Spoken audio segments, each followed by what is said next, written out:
Thank you for joining us today for our second webinar of our yearly series. This webinar is an overview of the Empowerment Self-Defense Alliance's work with the National Sexual Assault Conference. Our presenters today are Clara Porter, founder and director of Prevention Action Change in Portland, Maine, and participant of the 2017 ESD Global Incubator, and Meg Stone, the executive director of Impact Boston, participant of the 2017 ESD Global Incubator and graduate of ESD Global Camp 2018. And now I will turn it over to you, Clara. Great. Well, thank you, everyone.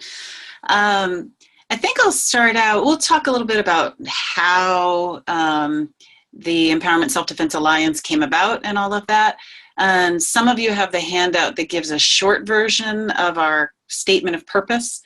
And so I think I'll read the slightly longer version, and I'm going to read it because it took a lot of time to formulate with a lot of minds, because there are 12 of us. So as you can imagine, that is a process.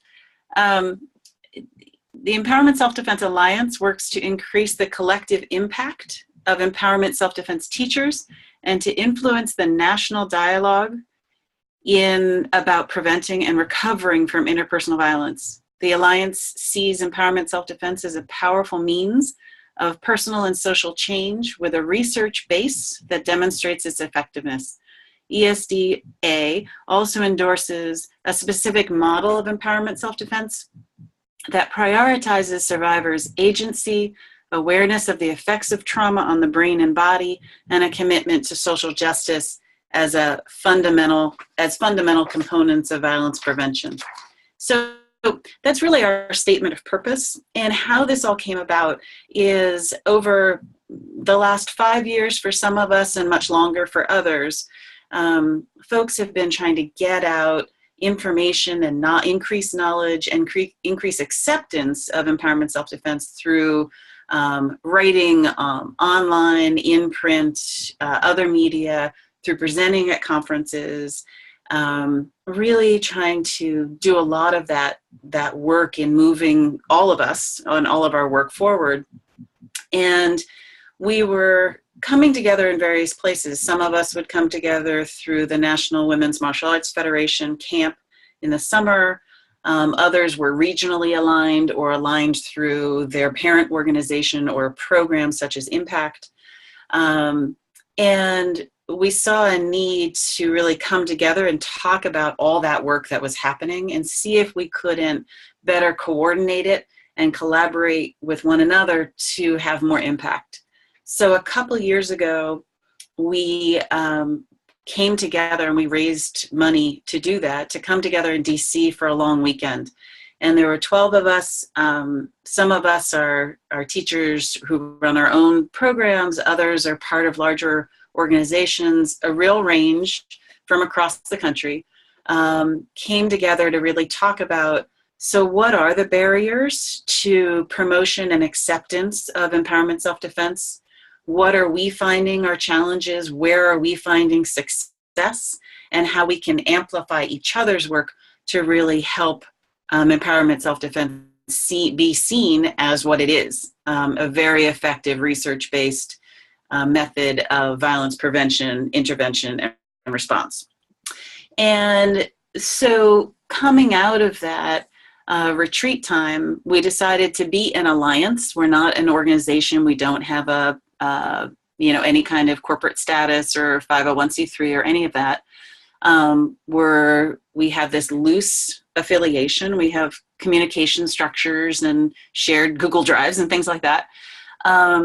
But we started to be able to more frequently collaborate on articles and other pieces, such as when there's something happening online, response to an article, or something blowing up in an online format or something, we would be able to communicate with each other and say, okay, everybody, whoever's available, go there, really speak back to this misinformation that's being put out about empowerment self-defense specifically, or self-defense in general, which, as we all know, is a little bit tricky. And then we also started to do a lot more with conferences. So I think one of the first ones was 2 of our members got together and presented at the National Conference for the National Center for Victims of Crime. And they presented a couple of different workshops, one being on really the trauma and how ESD is a really great tool for addressing trauma in participants, and a tool for both growth and healing. And then we had a couple of presentations at a national social work conference as well, and actually it's an international conference. And then in 2017, put together a track, which Meg is going to talk about more, to present at the National Sexual Assault Conference for the first time. And then we did that again this year. And those have been really, really great tools for really getting out more information and being able to talk directly to people about their stereotypes or misinformation or concerns, which are quite valid, of course, about self-defense training, and specifically as it relates to survivors of violence. The other thing that we were able to do right early on after the Alliance was formulated was we were able to meet with one of the directors of the U.S. Department of Violence Against Women. So we went to the Office of Violence Against Women right after our retreat, actually, and had an extensive meeting with them. Of course, this was right before the 2016 election. So we know that office has been quite decimated by the Trump administration. But I think that effort was not wasted in any way.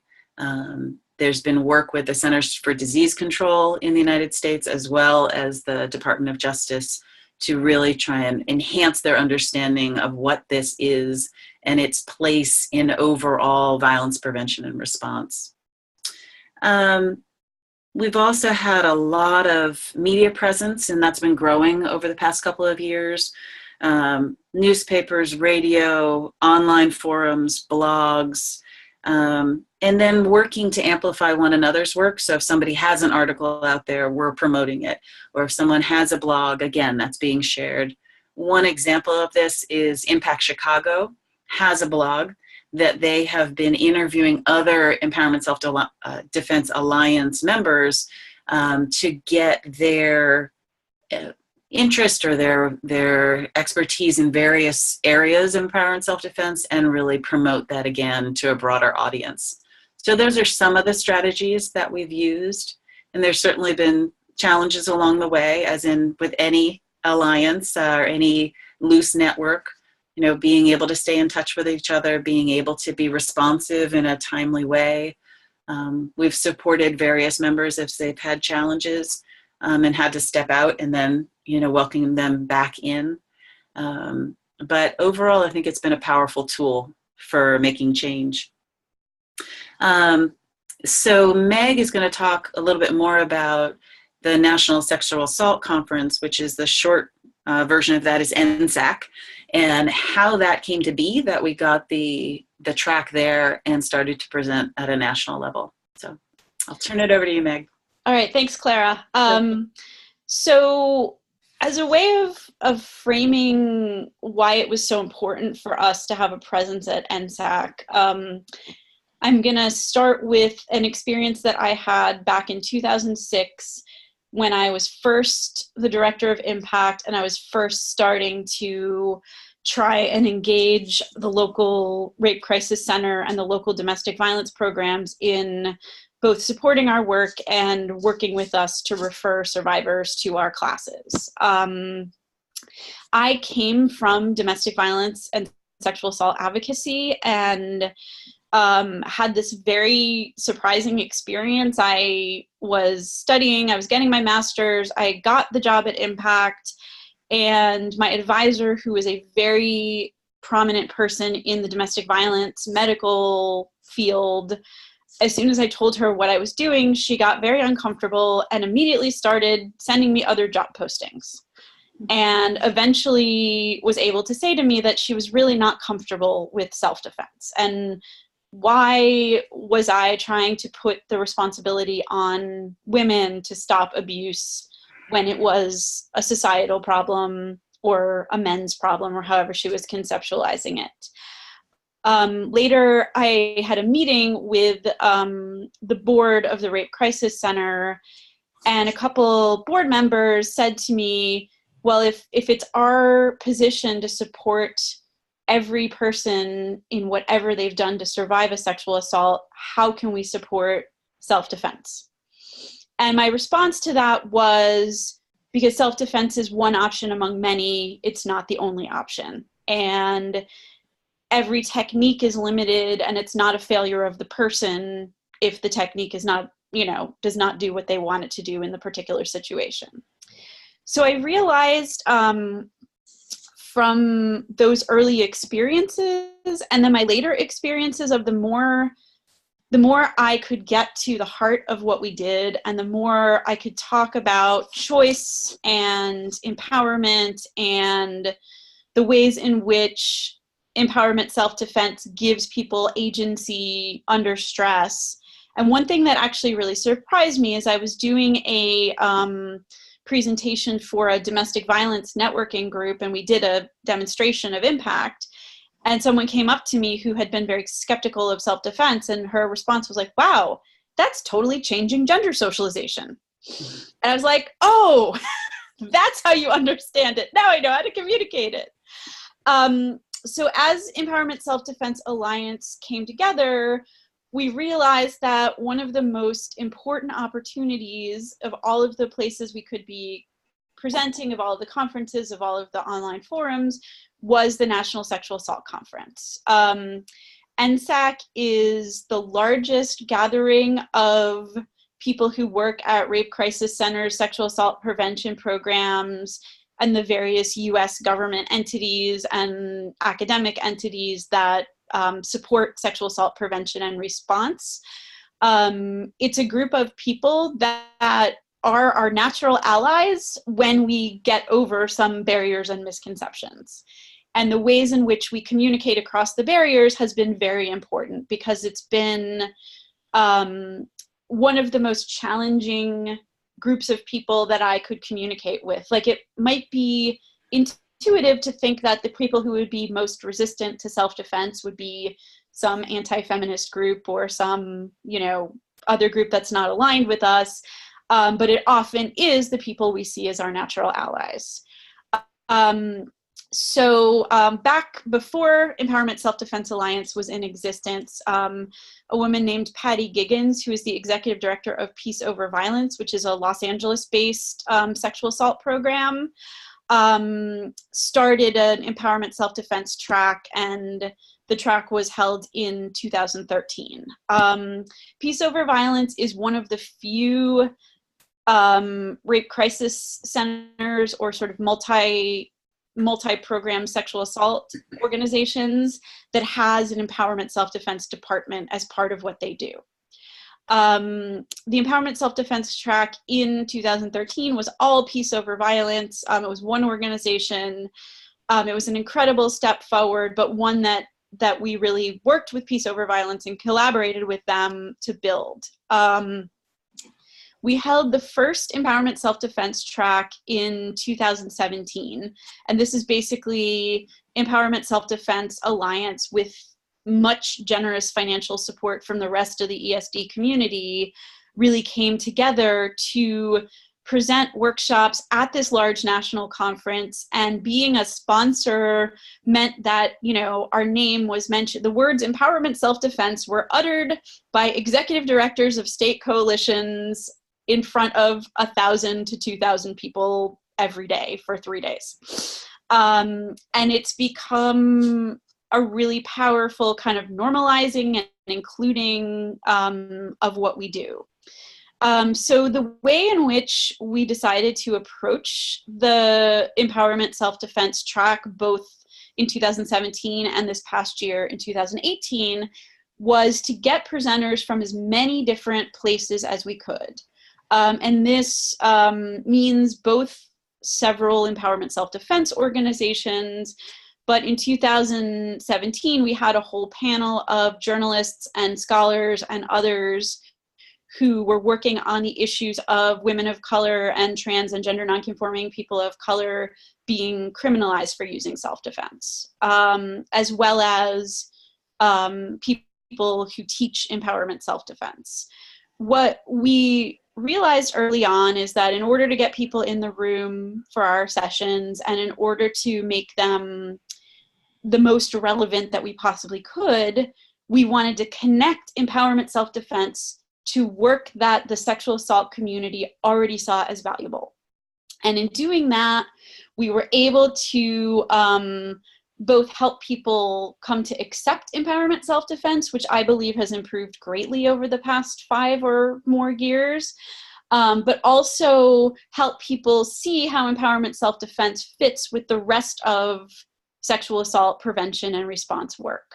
So the sessions that we have offered have been focused on empowerment self-defense as a way of healing from abuse and trauma. Body-oriented healing practices have been more and more accepted and more embraced. So connecting what we do with other body-oriented healing really brought in a lot of people. Another session, which Patty Giggins of Peace Over Violence and I did, focused on bystander intervention. I'm assuming people are familiar with bystander intervention, but I'll give the 2-second version, and please, let me know if you want more. Basically, a very popular strategy in the sexual assault prevention field is to teach people how to intervene to prevent sexual assaults against others, to kind of be community members and be proactive and step in.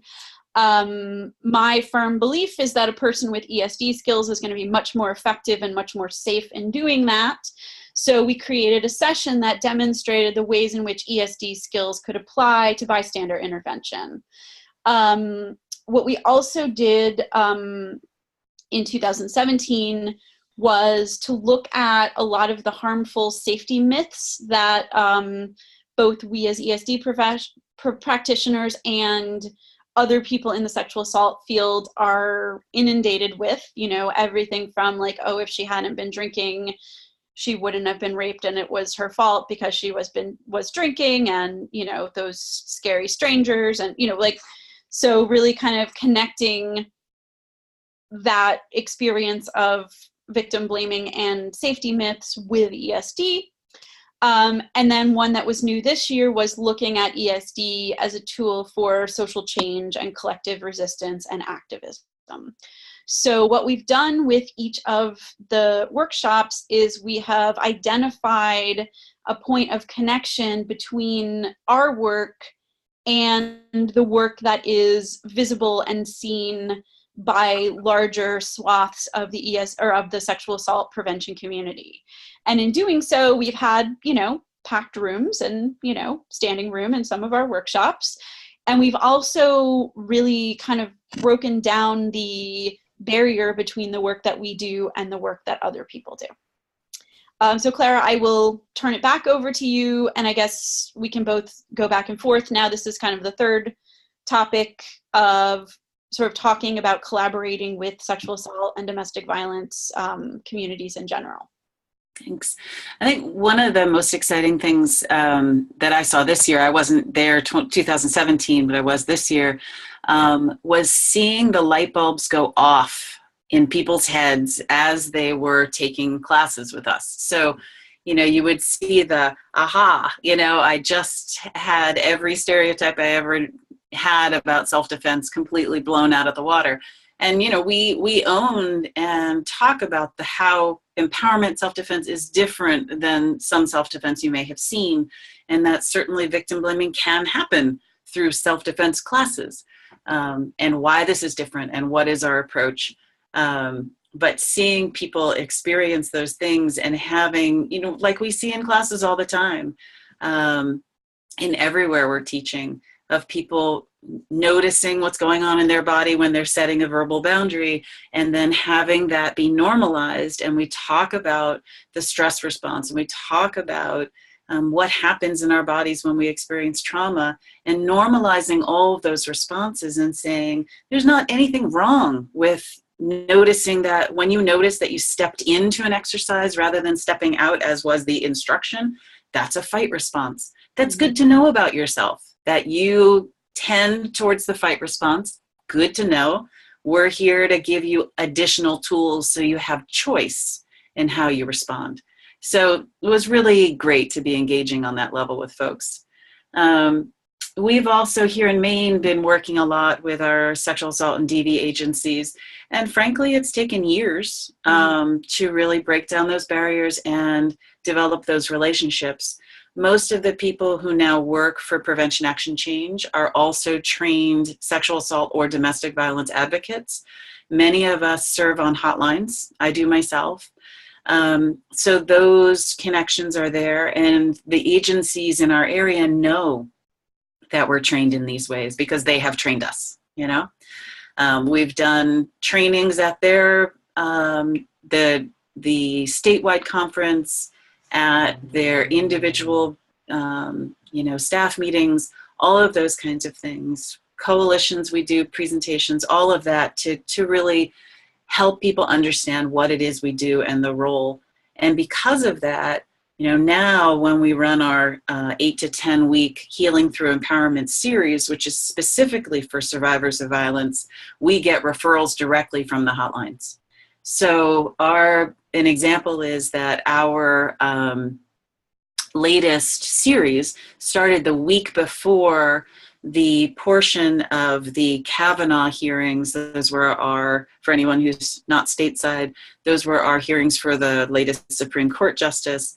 And the portion that was happening after our series started was when Dr. Blasey Ford testified about her sexual assault at the hands of the nominated person.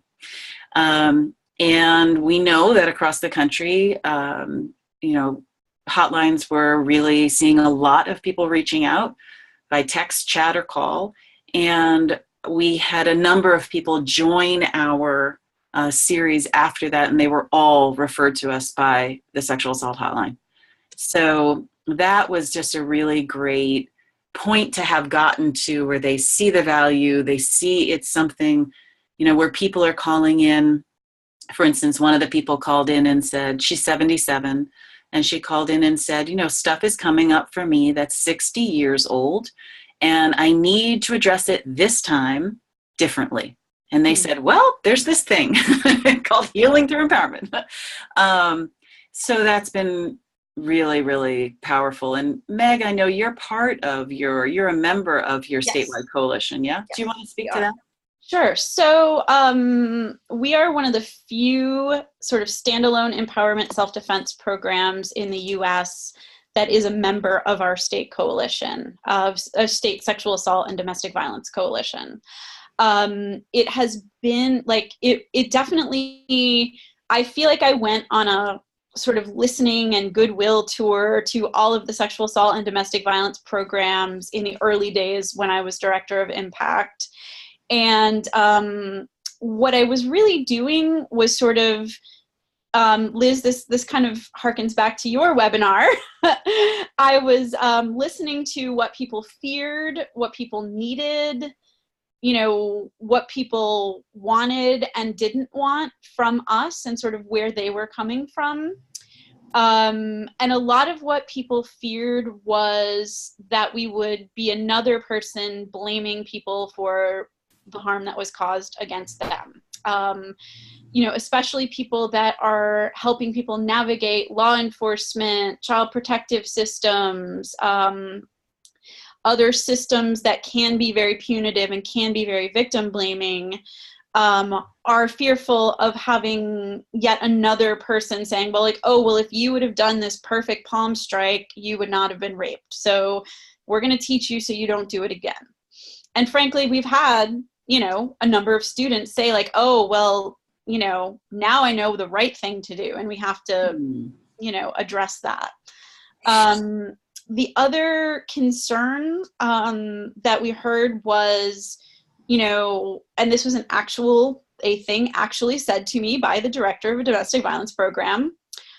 She said to me, well, here at our program, we tell women that they can't hit their kids. So if you come in here and teach people how to hit people, why is that not a mixed message? So what I heard in that was that there was a lot of fear and a lot of resistance, but what I also realized is that, busy, overwhelmed people don't take the time to meet with you unless they're hoping that you will say something positive and make some connection. So that what I was able to do is look at what their values were and be able to communicate to those values. And a really key value that I saw was people feeling safe and comfortable in their skin, in their bodies. And so I was able to talk about impact and about ESD as body-oriented healing. And I was able to talk about they were working on prevention. They were working on sort of trying to change communities and cultures.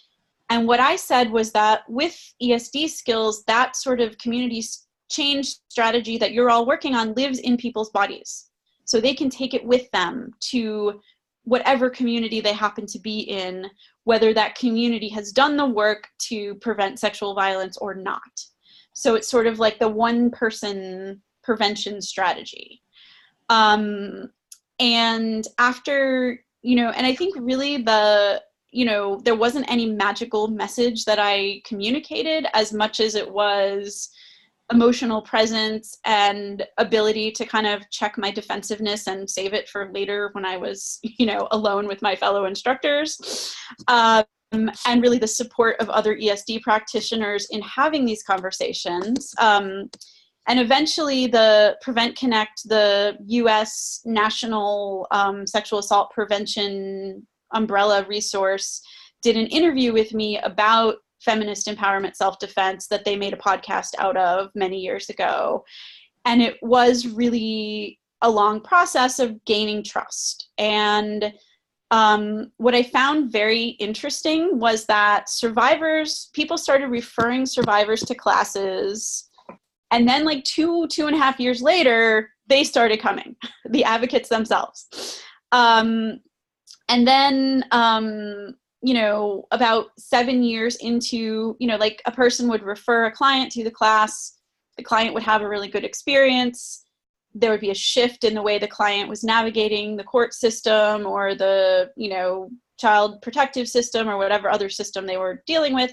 Then the advocate would say, like, maybe I should take that class. And what I realized that was not something I had thought of was that taking an impact class or taking an ESD class was helping crisis workers have less secondary trauma. Was helping people feel more confident and more calm and more grounded when they were dealing with other people's emergencies and with truly punitive systems, or systems that were attempting not to be punitive but were still, causing harm or not, achieving their values.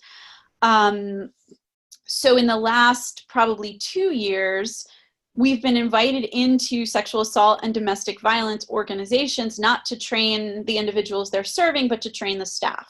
Mm-hmm. And we've been doing de-escalation, boundary setting, and challenging conversations. We've done some physical classes, but that tends to be less interesting to people than the verbal skills to calmly and respectfully interact with someone who's yelling at you, someone who's in crisis, who's struggling, but who's raising their voice, blocking the door, and doing other potentially unsafe things. And since we were able to come in and, relating back to what Clara said, we were able to help people understand that as a trauma response and as, the brain doing what the brain does under trauma, then, the hilarious turn of events is we were helping them be less victim blaming, which certainly was it certainly continued to build relationships and help them do their incredibly hard and stressful work.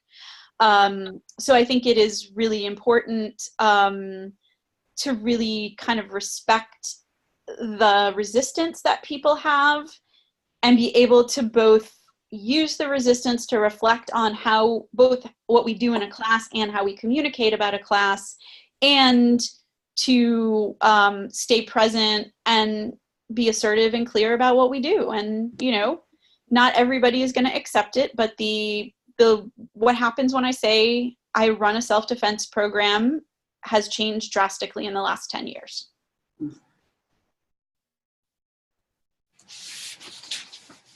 So Q&A time? Discussion time? Yeah, I think so. We can go into any questions and then go deeper into some areas that you're interested in. I think we can open it up at this point. Okay, so I have 2 questions here. Beth, I'm sorry to interrupt you. Sure. Can I just say one thing? Absolutely. Are you okay with like everybody unmuting themselves and having more of a discussion, or? Absolutely. I just want to make sure that people are aware that the camera is going to go back and forth if you're making noise. So if somebody's having a conversation with Clara or Porter, or Clara or Meg, to not be making a lot of ambient noise while you're listening. So just for the sake of keeping track of what we're doing here, I'll read through the questions that I have listed here, and then if there's anybody else who has questions after that, then we can add those in as we go. Does that sound good? Sounds good. That's good. Okay. All right. So the first question I have is from Liz, and she said she'd love to hear more about the phrasing that you use on how to sell or describe ESD to organizations.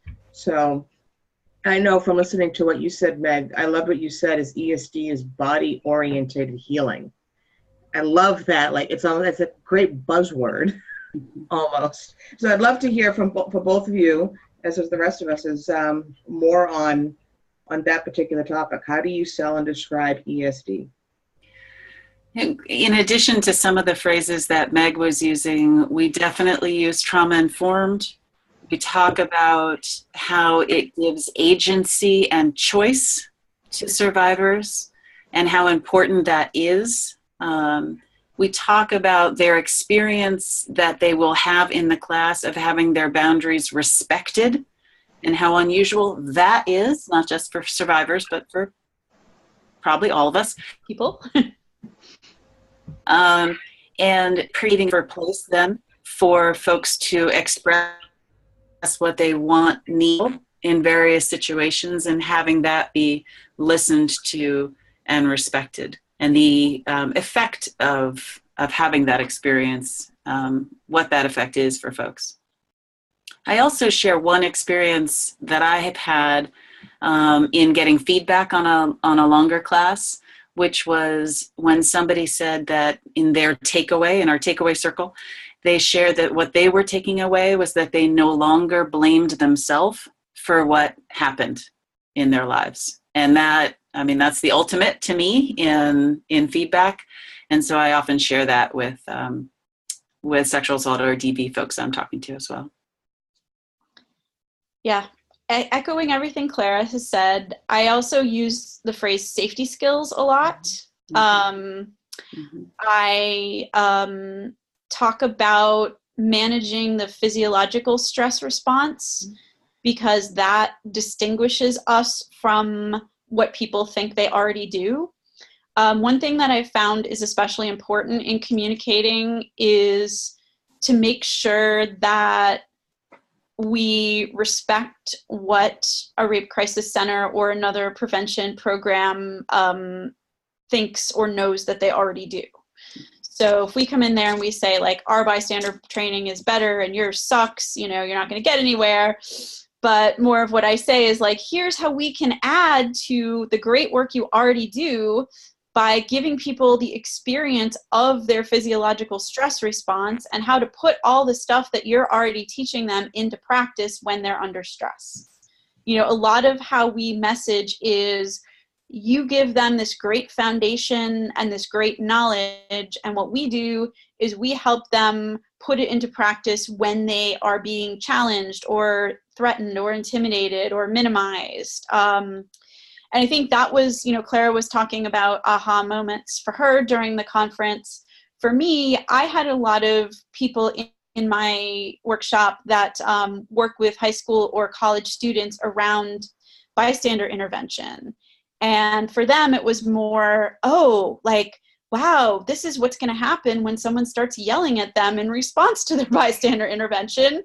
And here's how they can use physical positioning and body language and, strong, hands like this, as I'm doing for the visually inclined, to reinforce all of those messages that I gave them in the classroom setting.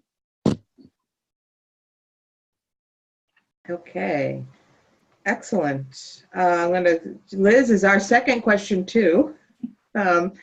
She said she'd love to know which agencies you've been trained by so that we can find them or their equivalents in our areas. Mm-hmm. Or I would even add to that maybe any suggestions on maybe not necessarily where you've been trained, but anywhere that you would suggest for someone who may not be able to invest in lengthy training where they could go for additional resources. At least in the it's all sexual, at least in Maine, it's 40 hours. I'm sure across the country it's similar, a 40-hour training for advocates. And they will often offer that training to partner organizations, even if that person or that group of people are not going to serve as volunteers on their hotline. Mm-hmm. So it is a training that is very intensive. It's very comprehensive. And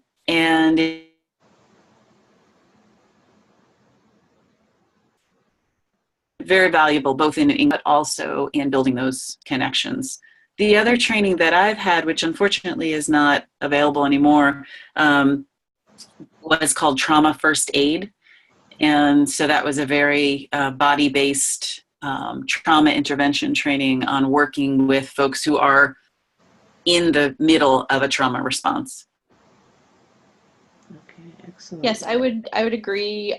Trauma first aid was great, and anything that first responders do to get trained around how to address trauma. The sexual assault and domestic violence programs will often offer their, your local rape crisis center or your local domestic violence agency will usually offer their training, at no or low cost. They may want you to do some sort of volunteer work. You may propose a free ESD class as a trade for the training. That might actually be a really good relationship builder. I would say if your state domestic violence or sexual assault coalition has any trainings that are open to the public, even if the particular topic is not immediately relevant to your work, at least you relationship build and you get to learn what their priorities were. For our coalition, for a long time, there were some very specific priorities, and they were not irrelevant to us, but they were not immediately relevant to us. But the more I learned about it, the more I could, communicate with people. I think, those are two really good ones. Also, if there are campuses that are doing a lot of sexual violence prevention work and you live in a place where there's lots of colleges and universities, that can be a really good place to attend their events, even if they're not doing trainings for the public, but you attend their events and learn about what they're doing, then you can kind of communicate, where you fit in.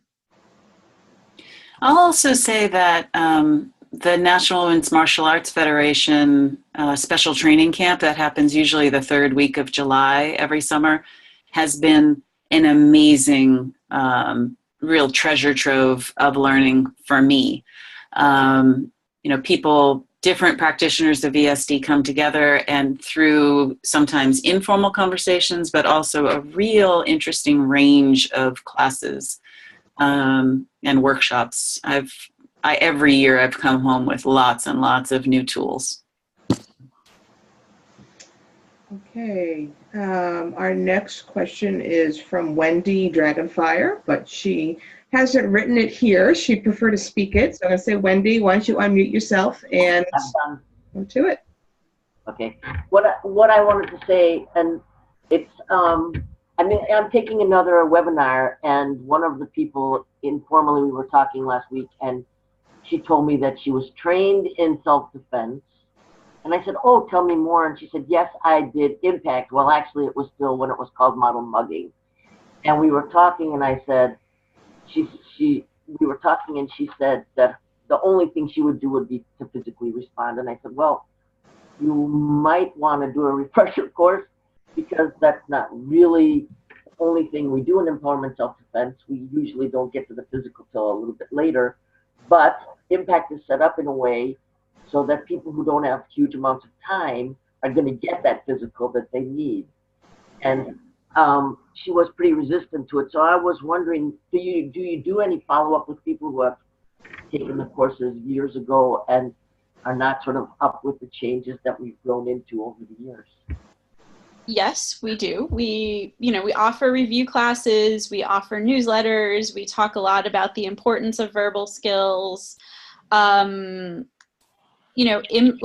Impact evolved beyond model mugging when it comes to both trauma awareness and verbal skills and social justice. And the sad reality is that there are times when we will be at a graduation and some people who took the class, 20, 25 years ago will come and they'll pull me aside to tell me how disappointed they are that there wasn't more intense fighting and that it wasn't as kick-ass, direct quote, as it was when they took it. And that's there was a certain cathartic, experience of hitting another human being, 50 times that people hold on to as their memory of that program.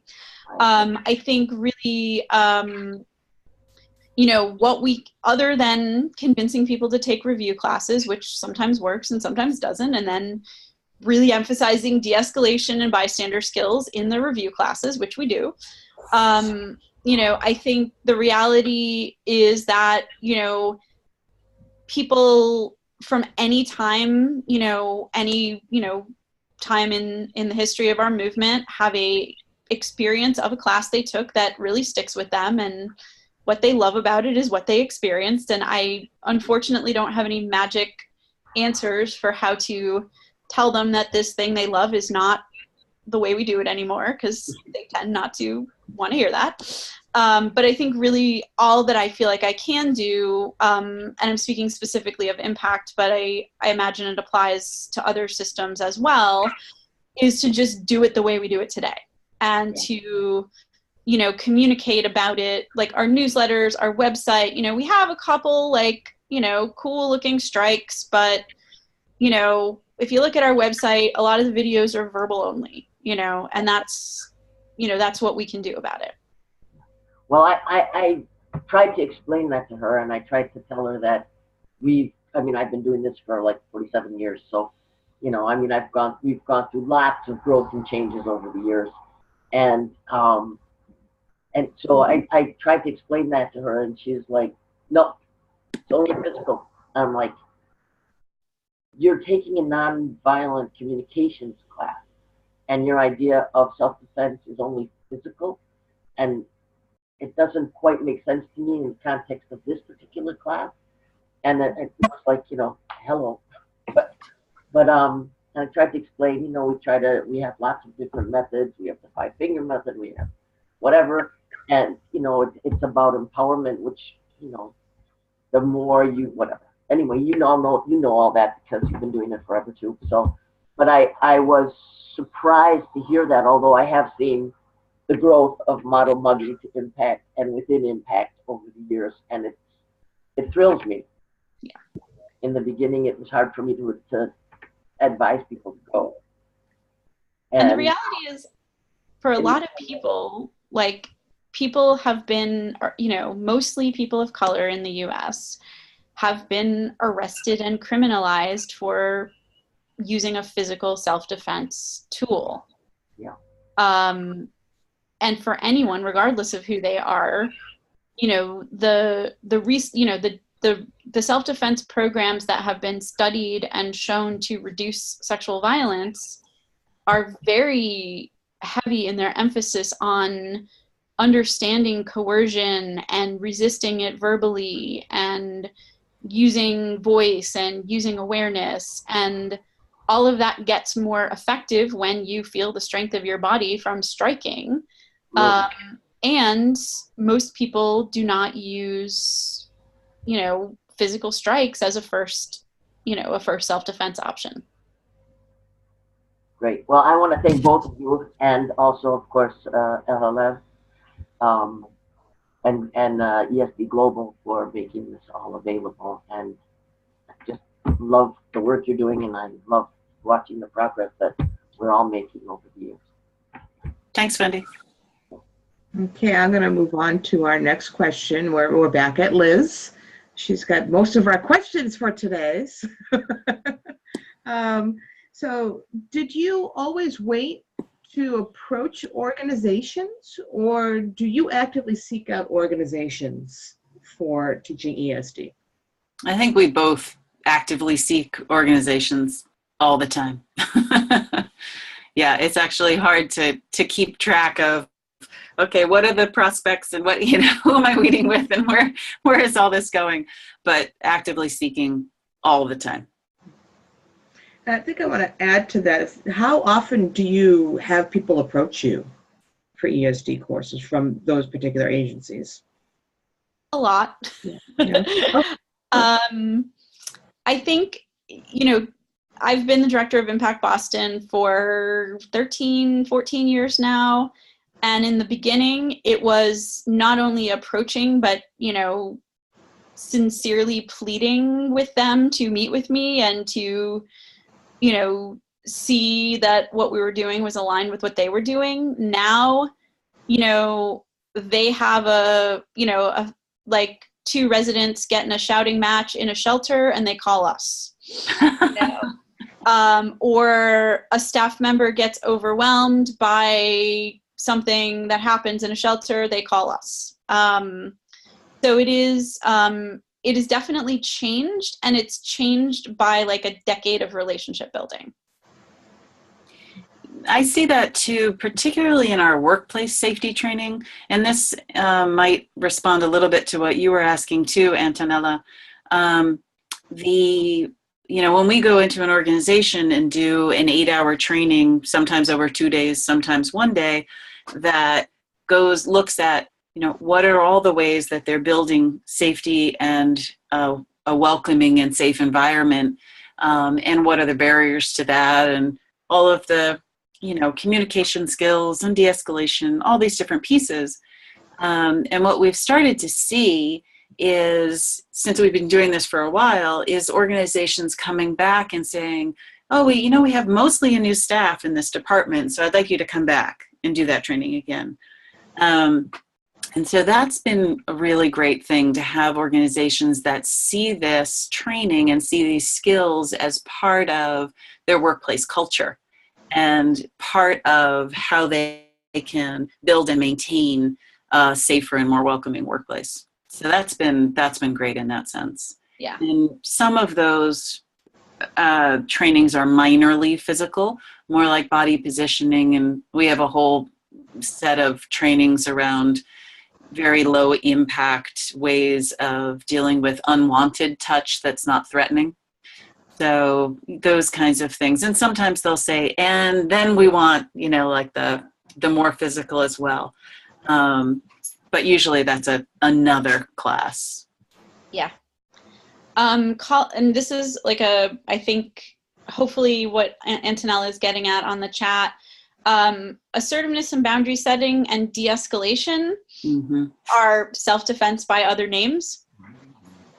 And the majority of organizations that hire us to work with their staff either want assertiveness and boundary setting, de-escalation. Another one is challenging conversations.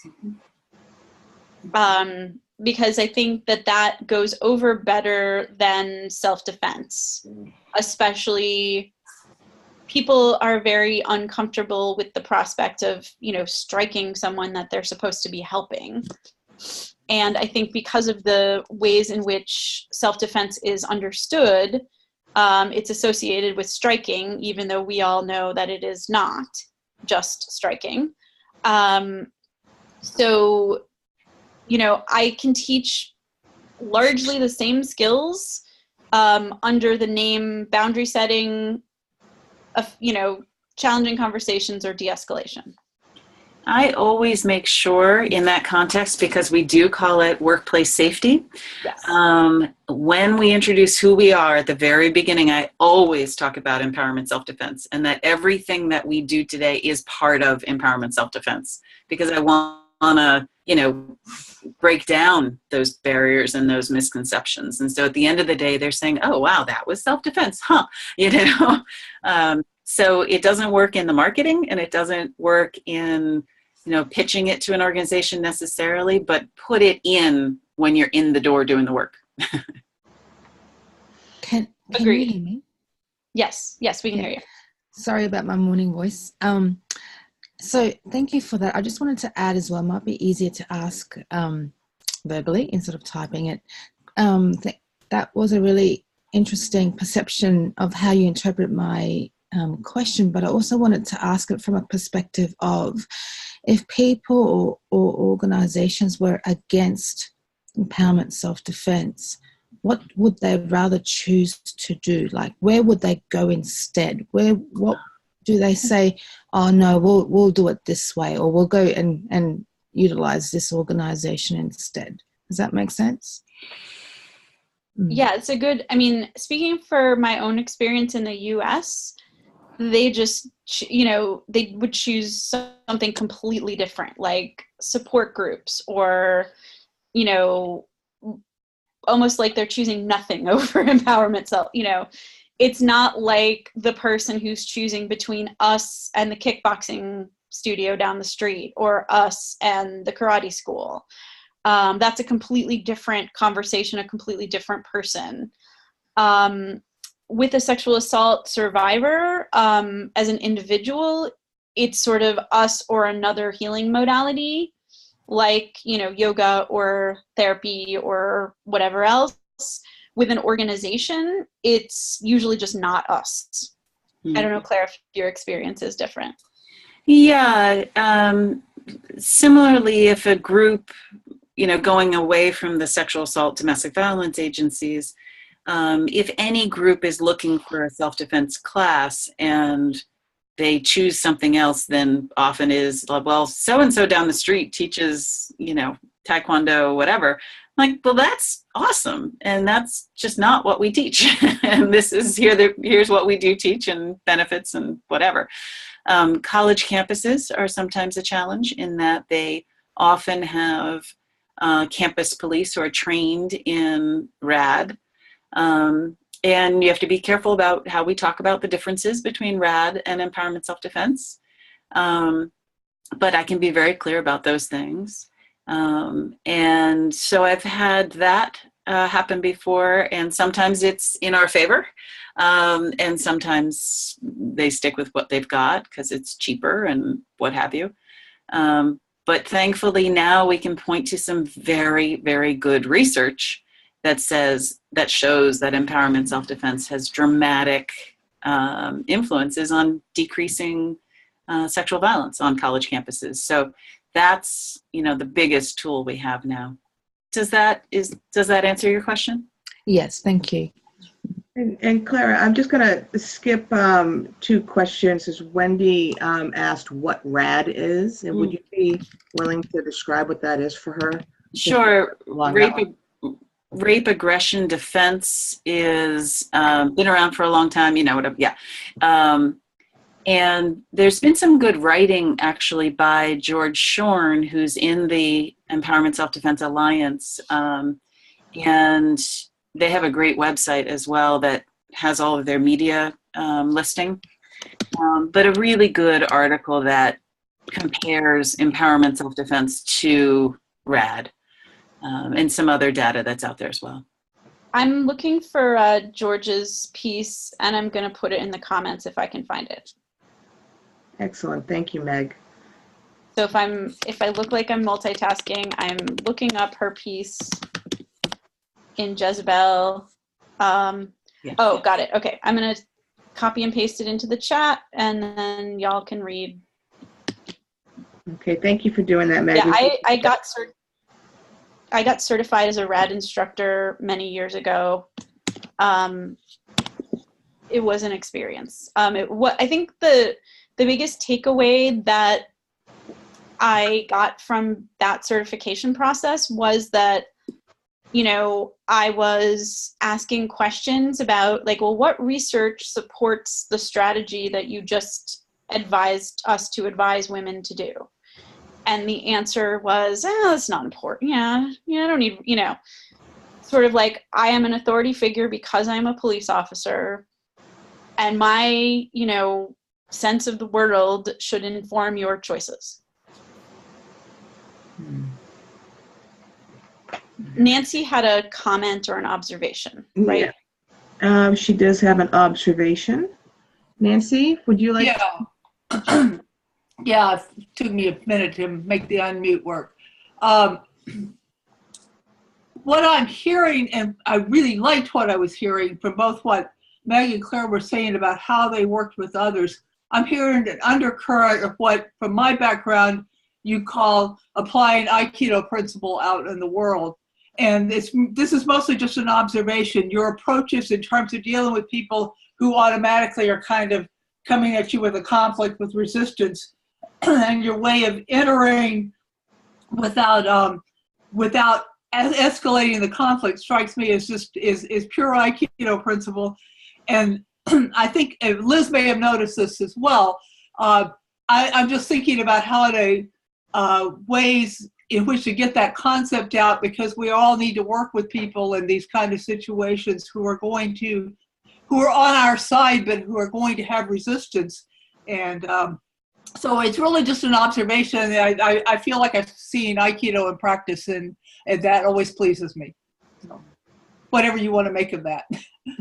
Well, thank you for sharing, Nancy. And we have one last question that we skipped, and it's from Liz again. She asks, how do you create or nurture community between agencies that you approach? So many believe they have a secret back fist and don't want to even talk to other similar agencies. Does that mean like that are proprietary and they're like the only people doing the work? Well, there's a lot of fear out there. Sorry. Oh, yeah. Hi. Hi. I didn't realize we were on mute. I just unmuted you because I was about to answer what you were saying. It just seems like there are a lot of fear-based kind of things that, you know, everybody's scrambling to survive kind of thing as far as organizations. And one thing that's really kind of cool about ESD is how you guys reach out and create more cornucopia type thinking versus, oh my God, if we, you know, we're going to be overtaken or we're going to be put out of business, that kind of thing, that we're symbiotic and not parasitic. Yeah. And that's, I think, the advantage that in the sexual assault, domestic violence space, the advantage that we have is that we are very different. And we're not going to start, you know, trying to get funding to go to the hospital with people or go to court with people or do counseling or do any of those other services that they define. Oftentimes, you know, there is that fear and that scarcity. But what, you know, to the extent that I feel like I can do something about that mentality, which is not always, I always try to listen for what they do and what they're proud of, and then try and offer something that's distinct from that rather than try to convince them that I'm better than that. We have this one college in particular that brought us in to do ESD and bystander workshops around hate speech. There was like, they had a lot of students that were immigrants that were getting harassed. Others, you know, LGBTQ perceived people being harassed. And so they brought us in to do hate speech. And when we were in there, the students were asking for our programs around sexual assault. And I was like, oh, cool. So I told the staff member that brought us that we also do sexual assault work. And she's like, no, we do sexual assault work. That's like, and she's like, sometimes they don't know what we do, but we do sexual assault work. And I was like, okay, so we'll come back and do hate speech work, you know? And yes, like do they know how to teach somebody how to resist a pin when they're being sexually assaulted? Probably not. Is debating that with them going to get me anywhere? Absolutely not. So it's really kind of the beauty of ESD and of the programs that Impact offers is that we can approach so many different types of violence from so many different vantage points and offer practical skills. So if this particular college only needs us for programs around hate speech, fine. That's, you know, I want to prevent hate speech too, so I'll do that. And I think it's sort of living with the realities of what people are territorial about, and also having a space to do the program of my dreams somewhere so that I can live with the fact that I don't get to do it everywhere. We had a unique experience about that in the past couple of years, which is that our active bystander training was really taking off. And one of our local high schools had a hate crime which occurred right at their bus stop. And they decided they wanted their entire school trained in how to be an active bystander. And actually our active bystander also includes, you know, how to respond if you yourself are targeted. And we said, okay, wow, we don't have 20 facilitators. So we're part of a network of organizations which do violence prevention and response work in our county, which includes the Sexual Assault and DV Agency. And we took it to them and said, you know, here, this school that we've all worked with a lot really wants this. It goes beyond talking just about gender-based violence, so you should know that. But we would love for us to do this collaboratively. And so what happened was there were 5 agencies who signed up. And so when we went through one grade of the high school at a time and had 10 facilitators working at the same time, you know, right parallel, right in rooms right next to each other. And it was a really unique experience. And we've done it subsequently, we've done it a couple of more times. So I think that was a unique opportunity in that everyone saw a benefit in being in front of those students more so that they were recognized. They could bring, you know, the hotline number and those kinds of things. But we were all engaged in broader work that's typical to us, but not typical to the other organizations. So it was an interesting, just a crisis created an opportunity. Excellent. Thank you, Clara and Meg. That's the last of our questions in the chat. So if there's anybody else that has a question that they have not put in there that they would like to ask, now's the time. You can unmute yourself and ask. And no one's doing that. So I think that brings our presentation to a close. Thank you, Clara and Meg, for taking the time to be here and presenting this material with us. It's been very educational and eye-opening, and we appreciate you doing this. Thanks so much for having us. Thank you, and thank you to everyone who was here.